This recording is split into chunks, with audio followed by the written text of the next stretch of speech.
We're live. Oh, hello. Hello, North School. We are here today to read once again for take two, nothing better than read aloud, to do it twice. This is our second take, and it's also 100th day here at North School. We're excited to share a story with you. Today, we're going to be reading The Cool Bean, once again by Jory John and Pete Oswald. Watch out. Here come the cool beans. The cool beans. We're also joined by Mrs. Cavadis' class today. Thank you for being such a great audience. Oh yeah. Check out how they move. Look at the way they swagger. Notice their sunglasses. Yow. The cool beans are known all over school, from house to house, across town, and beyond country lines. In the olden days, last year, we were all one big pod of beans. We were a mixed bag, but somehow it worked.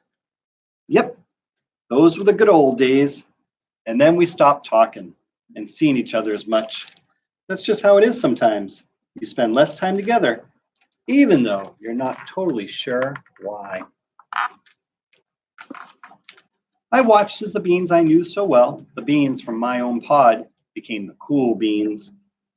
Oh, they were so cool. One of them could play the guitar. Cool. One of them can draw the best superheroes. Cool. And one of them could jump higher than any bean I'd ever known. So cool. Me? Well, I mostly stayed the same. Sure, I made some small changes. I wore sunglasses. I slicked my hair back. I strutted around. I even swaggered. I was still picked last for everything.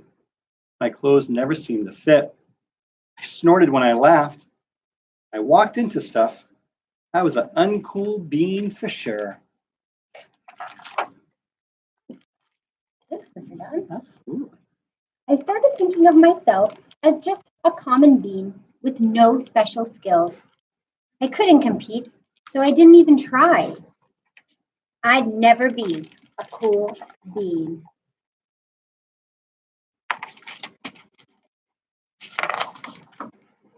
It seemed like there were two types of beans in the world. There were cool beans and beans like me. Okay, cool way of nowhere. One of the cool beans helped me clean it up. Without a word, he dusted me off.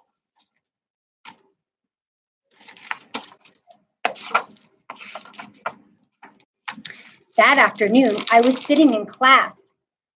I wasn't really paying attention. I didn't even notice, but our teacher had called on me. Everyone stared. I just sat there in silence. Nobody said anything. And then everybody just laughed at me. Oh, that was it. After today, I was officially a has-been. Mr. Dutton, do you want to finish the book for us? Absolutely. But then one of the cool beans stood up and came over to me. Everybody watched. She leaned in close and whispered, "Hey, the teacher asked you to read from page 32. And she gave me a quick wink and went right back to her seat. It was a small gesture, sure, but it was also everything. I walked home with a goofy smile on my face. I smiled all the way through dinner. That day made all the difference. It was a day that could have been really bad, if not for the kindness of a few cool beans. It gave me a shred of confidence. That shred of confidence has continued to grow.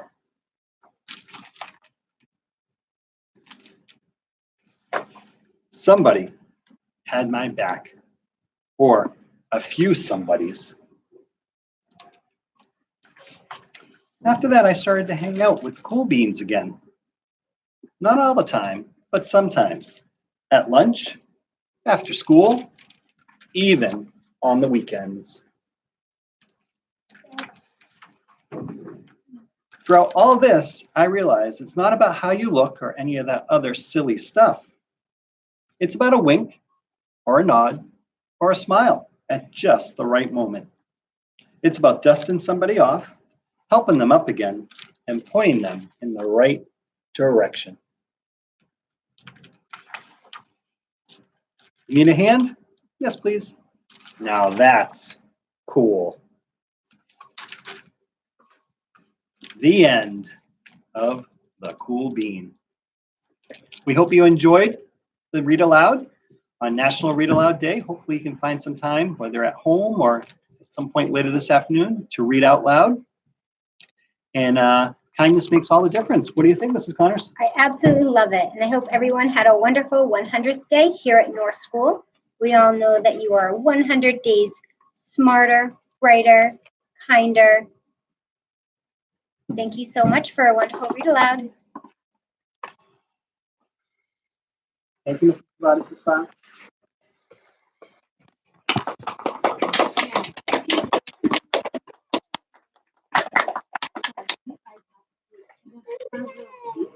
Oh, and they're live on YouTube. I can't wait to see myself. Movie stars.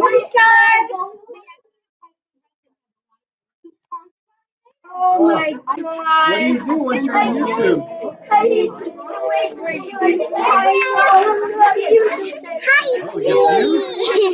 We get views.